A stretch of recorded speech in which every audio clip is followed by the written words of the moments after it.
ಜೊತೆಗೆ ಶರಣರ ದಾರ್ಶನಿಕರ ಜನ್ಮ ಯಾರಾಗಿದೆ ನೋಡಿ, ಶಿವರಾತ್ರಿ ದಿವಸ ಅವ್ರು ಹುಟ್ಟಿದ್ದು ಶಿವರಾತ್ರಿ ಮಲೆನಾಡು. ಅನುಭವ ಮಂಡಲದ ಅಧ್ಯಕ್ಷರಾಗಿರ್ತಕ್ಕಂಥ ಹಲವು ಪ್ರಭು, ವೈರಾಗ್ಯವಾಗಿರ್ತಕ್ಕಂಥ ಅಭಿಮಾನಿಗೆ ಭಕ್ತ ಶ್ರೀಯಾದ ಜನ್ಮನಾಡ ಕೊಟ್ಟಂತ ಆಧುನಿಕ ರಾಷ್ಟ್ರೀಯವಾಗಿರ್ತಕ್ಕಂಥ ಕುವೆಂಪು ಅವರ ಜಿಲ್ಲೆ ಶಿವಮೊಗ್ಗ ಜಿಲ್ಲೆ ಅಂತ ಪ್ರಾಂತದ ಶಿವಶರಣರ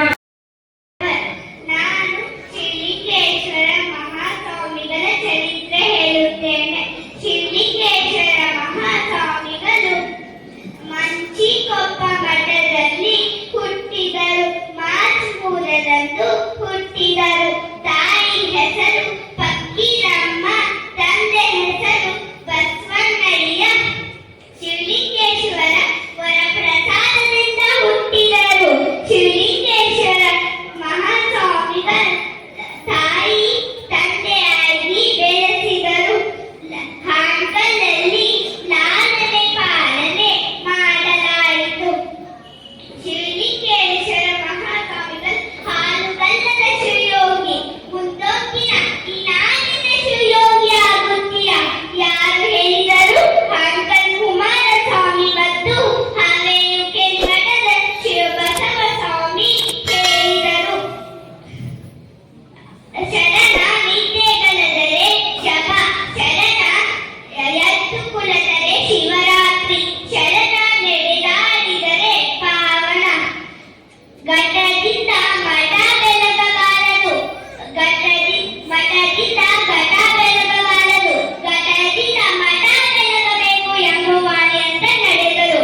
ಧನ್ಯವಾದಗಳು. ನಾ ಇನ್ನೂ ಒಂದು ಮಾತು ಹೇಳಕ್ಕೆ ಇಷ್ಟಪಡ್ತೇನೆ. ಅವ್ರು ಹುಟ್ಟಿದ ನಾ ಹುಟ್ಟೇನಂದ್ರೆ ನನ್ನ ಏಳೋ ಜನ್ಮಕ್ಕೂ ಪುಣ್ಯ ಅದು. Thank you. 21 ಬಾರಿ ನಿಮ್ಮ ಬಲಗೈ ಹೆಬ್ಬೆರಳಿನದ ಹೀಗೆ ಚುಚ್ಚಬೇಕು. 21 ಬಾರಿ ಇಲ್ಲಿಂದ ಇಲ್ಲಿವರೆಗೆ ಇದನ್ನ ಚುಚ್ಚಬೇಕು. ಮತ್ತೆ ಇಲ್ಲಿಂದ ಇಲ್ಲಿಯವರೆಗೆ, ಅಂದ್ರೆ ಇಲ್ಲಿಂದ ಇಲ್ಲಿಯವರೆಗೆ 21 ಬಾರಿ ಇದನ್ನ ಚುಚ್ಚಬೇಕು. ಮತ್ತೆ ಅಲ್ಲಿಂದ ಇಲ್ಲಿಂದ 21 ಬಾರಿ, ಅಂದ್ರೆ ಇಲ್ಲಿಂದ ಮತ್ತೆ ಇದನ್ನ 21 ಬಾರಿ ಚುಚ್ಚಬೇಕು. ಹಾಗೆಯೇ ನೀವು ಇಲ್ಲಿ ನಡುವ ಅಂಗೈಗಳು ನಮಗೇನು ತೆಗ್ಗದ, ಇದು ನಮ್ಮ ಕಿಡ್ನಿಯನ್ನು ಶುದ್ಧೀಕರಣ ಮಾಡತಕ್ಕಂತ ಭಾಗ. ಇಲ್ಲಿಂದ ನೀವು ಇಲ್ಲಿ ಬಂದು ಈ ತೆಗ್ಗನ್ನ 21 ಬಾರಿ ನೀವು ಚುಚ್ಚಬೇಕು.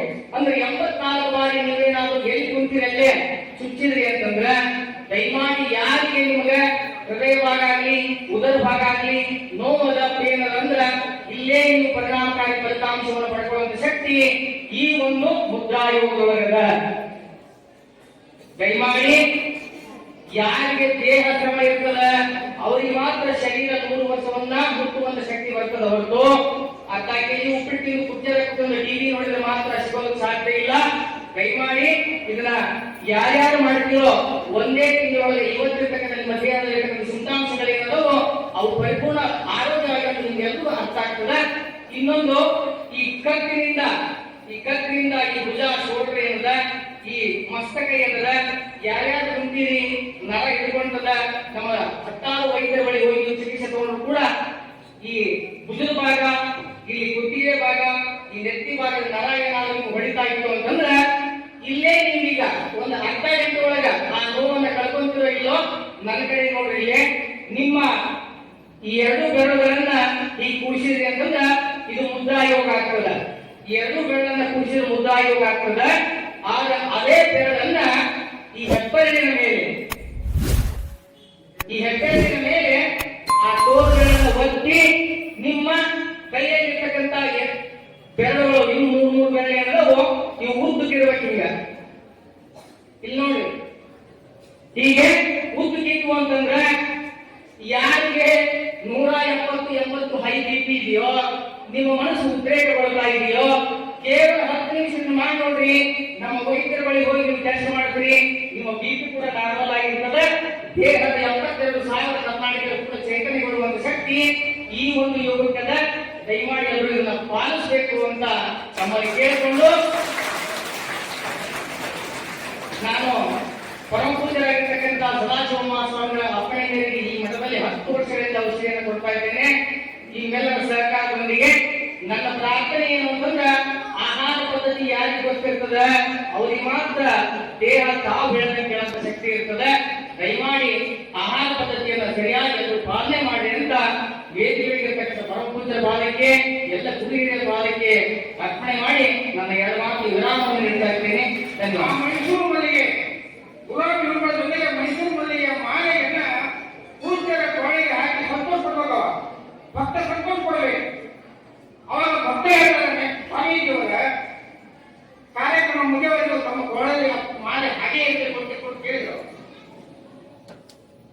ಪೂಜ್ಯರು ಹೇಳ್ತಾ ಇದ್ದಾರೆ ಭಕ್ತನ ಆಶೆಯನ್ನು ಈಡೇರಿಸಬೇಕು. ದುರ್ದೈವ ಏನಾಗಿತ್ತು ಅಂದ್ರೆ ಆ ಮಾಲೆಯನ್ನ ಹೆಣೆಯುವಾಗ ಆ ಮಾಲೆ ಸೂಜಿನ ನಡುವೆ ಬಿಡುತ್ತಾವ. ಎಲ್ಲಿ ಆ ಮಾಲೆಯಲ್ಲಿ ಸೂಜಿ ಹಾಗೆ ಫ್ಯಾನ್ ಏನ್ ತಿರುಗುತ್ತಲ್ಲ ಆ ಗಾಳಿಯಿಂದ ಆ ಮಾಲೆ ತಿರುಗಾಡಿ ಆ ಸೂಜಿ ಸ್ವಾಮೀಜಿಯವರಿಗೆ ಸುಸ್ತಾ ಇದೆ. ಸ್ವಾಮೀಜಿಯವರ ಎಲ್ಲಿಗೆ ಸುತ್ತಿದ್ರು ಕೂಡ ಭಕ್ತನಿಗೆ ಆಗಬಾರಲ್ಲ. ಭಕ್ತನಿಗೆ ಮಾಲೆಯನ್ನು ತೆಗೆಯಿಲ್ಲ ತಮ್ಮ ಆಶೀರ್ವಚನ ಮುಗಿಯವರೆಗೂ ಕೂಡ ಹಾಗೇ ಅದು ಸರಿಸಿಕೊಂಡಿರ್ತಕ್ಕಂಥವ್ರು ಅಂದ್ರ ಭಕ್ತರಾಗಿದ್ರು. ಭಕ್ತರ ಮಾತಿಗೆ ಸೋಲ್ತಾ ಕೊಡ್ತಕ್ಕಂಥ ಮಾತು.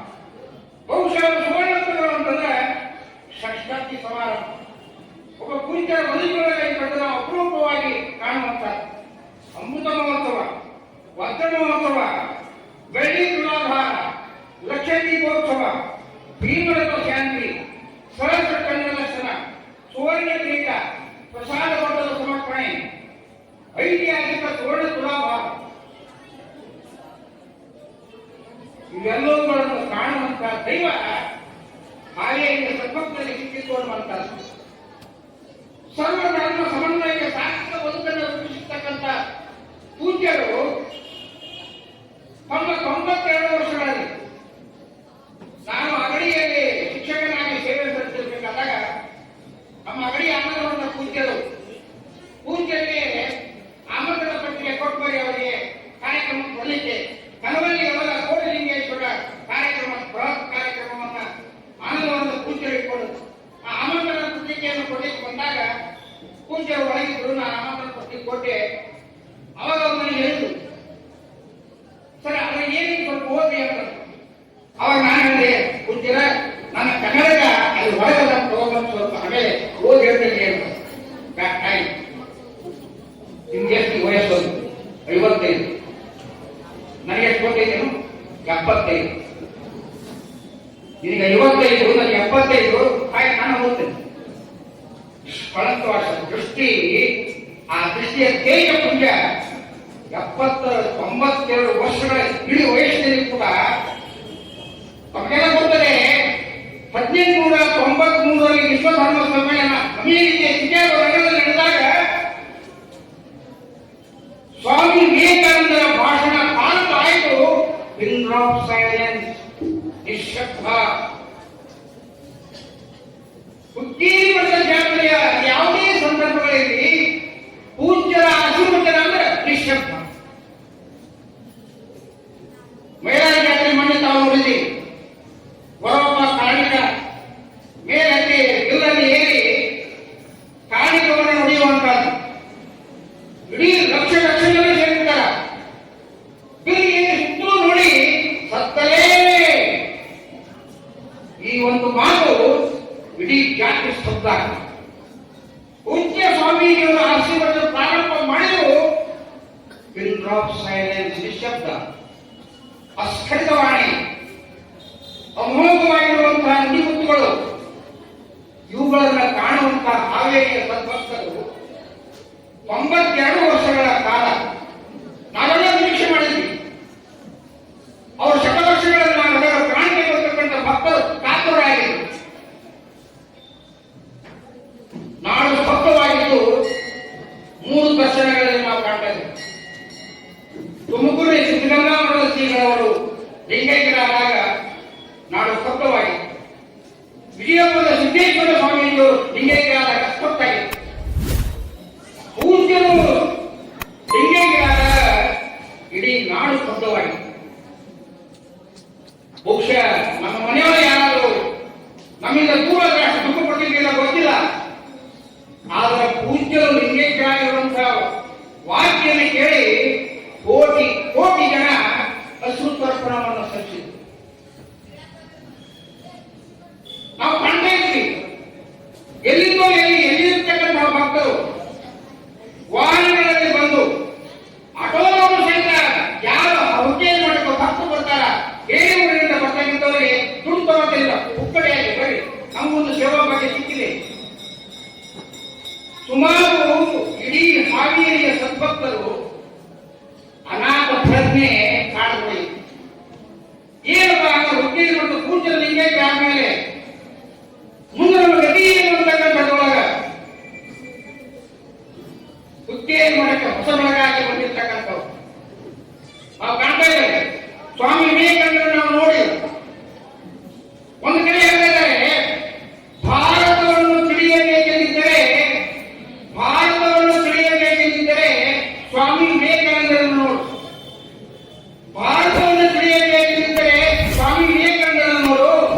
ಧರ್ಮ ಜಾಗೃತಿಯ ಕಾರ್ಯವನ್ನು ತಿಳಿಯಬೇಕೆಂದಿದ್ದರೆ ಸದಾಶಿವ ಸ್ವಾಮೀಜಿಯವರನ್ನು ನೋಡುವುದು ಅಂತ ಸದಾಶಿವ ಸ್ವಾಮೀಜಿಯವರು ನಮ್ಮ ಭಾಗ್ಯ, ಹಾವೇರಿ ಭಕ್ತರ ಭಾಗ್ಯ. ನಾವು ಸ್ವಾಮಿ ವಿವೇಕಾನಂದ ನೋಡಿಲ್ಲ. ಅವರ ಯಾವಾಗಲೂ ಮುಗುಳಿಗೆ ಹಸ್ತಮುಖಿಗಳಾಗಿರುವಂತಹದ್ದು, ಬಂದವರಿಗೆ ಆಶೀರ್ವಾದವನ್ನು ಮಾಡುವಂತಹದ್ದು.